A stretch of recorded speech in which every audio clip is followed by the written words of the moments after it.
intrigue, conspiracy, revolution.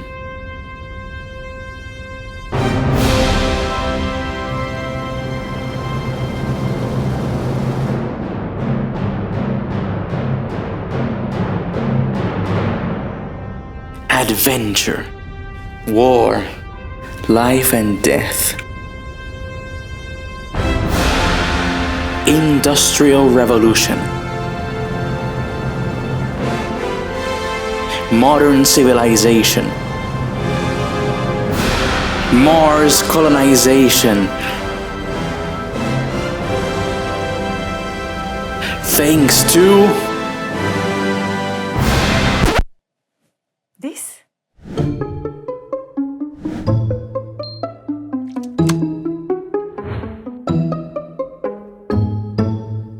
Hey everyone, I'm Gabby Winkler and you are watching Etymology, a series about the curious stories behind the most ordinary culinary ingredients. And as you probably guessed it, today we are going to talk about one of the most boring vegetables in our kitchen that actually changed world history, the potato. Whether baked, fried, boiled or roasted, in its jacket or peeled, as chips or fries, we all know this humble, earthy spud as a kitchen essential. What's taters, precious? What's taters, huh? Potatoes. Boil them, mash them, stick them in a stew. Lovely big golden chips with a nice piece of fried fish. But its journey to this status is a tale filled with surprising adventures, intrigue and revolution, without which our modern civilization might look very different. I'm not exaggerating. So buckle up, because we've got a lot to uncover today. Botanically, potatoes belong to the nightshade plant family. Other notable members of this poisonous plant family include eggplants, peppers, tobacco, and tomatoes. And if you didn't know that in the Middle Ages people thought tomatoes were poisonous, so they avoided eating them, check out our previous episode about the poisonous apple, aka the killing tomatoes. Going back to potatoes. Most likely they were domesticated between 7,000 and 10,000 years ago by the indigenous peoples of the Andes. Ancient Peruvians were the first cultivators, recognizing their high protein, carbohydrate, fat, vitamin and mineral content, perfect for fueling the great Incan Empire. Even today, modern Peruvians cultivate hundreds of potato varieties. Oh boy, man, that is amazing. Y esta es otra más increíble. Look at that. Oh my God, it's like a beetroot. It does not look like a potato. You are a crazy scientist. Business complete. It's time for some booze. Back in the day, the Inca had a unique way of preserving potatoes, laying them out in the mountains to freeze dry, creating a product called chuño that could last for years. When the Spanish colonizers encountered potatoes, they couldn't really wrap their heads around it. You know, it grew underground, it looked like an apple, and also it wasn't really a fruit, neither a vegetable. But soon they recognized its value as a staple food. They called it the bread of the Inca and quickly figured it was good stuff.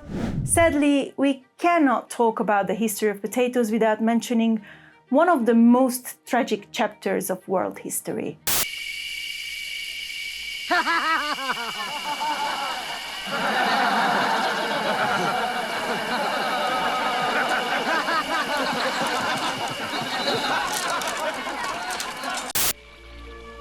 If the natives are to be converted to our ways, then it will be by persuasion and not by force. I believe no man will ever see this land again as we do for the first time. We come in peace and with honor.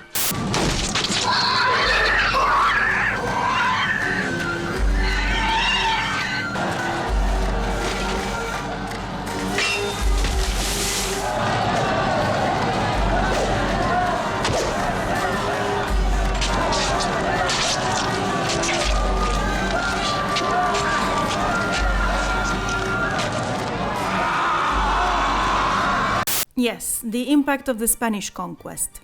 It brought disease and devastation to the Americas, with the population of the Andes declining by over 90% within a century.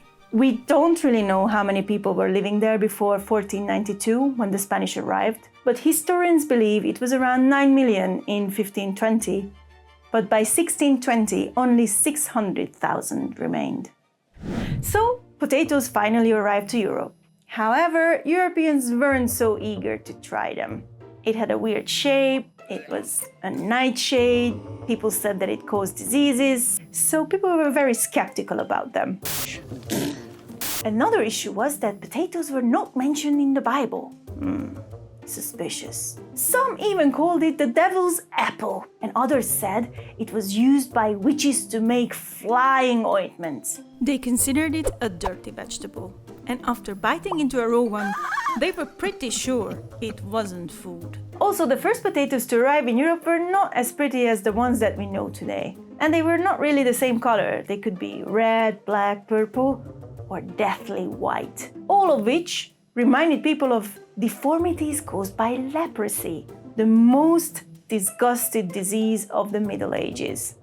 Despite their bad reputation, a few adventurous people started experimenting with potatoes, and they slowly began to take root in Europe, initially as animal feed and peasant food. Most of the Spanish landscape was too dry for potatoes to grow, but in the damper, mountainous regions in northern Spain, Basque fishermen started cultivating them. It is believed that they introduced potatoes to Ireland during their travels, although the exact date is unclear. Little did they know, this humble spot was about to change Ireland's destiny forever.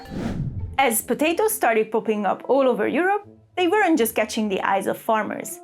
Pretty soon, plant experts and scientists were getting curious about these tubers too. The earliest known record showing that potatoes were being grown in Europe dates from 1588, when Carolus Clusius, a pioneering botanist, made a watercolor of what he called Papas peruanorum, potato of the Peruvians. The English word potato comes from the European Spanish patata. According to the Royal Spanish Academy, the European Spanish word is a hybrid of the Taino batata, sweet potato, and the Quechua papa, potato. And this is the word that they still use in Latin America when they refer to potatoes. In the 16th century, the famous English botanist John Gerard made potato history by including its earliest detailed description in his monumental work, the 37-volume Herbal or General History of Plants, published in 1597. He referred to it as potatoes of Virginia or bastard potatoes, reflecting the confusion of the time between potatoes and sweet potatoes, which had been introduced to Europe earlier by Columbus. The belief that potatoes cause leprosy persisted for quite a while. In the second edition of John Gerard's Herbal from 1633, he wrote, "I am told that the Burgundians are forbidden to make use of these tubers because they are assured that the eating of them causes leprosy." Denis Diderot, the famous French philosopher, wrote about potatoes in his encyclopedia. No matter how you prepare it, the root is tasteless and starchy.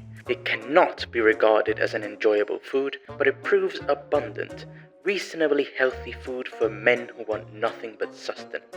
What an endorsement. So which potatoes are these people talking about? The sweet or the regular ones? As I mentioned before, sweet potatoes were introduced to Europe earlier by Columbus, who encountered them on his first voyage in 1492. According to him, they looked like yams and tasted like chestnuts. By the second or third decade of the 16th century, sweet potatoes were already cultivated in southern Europe. They were an imported delicacy in colder, northern regions like London, and even considered an aphrodisiac.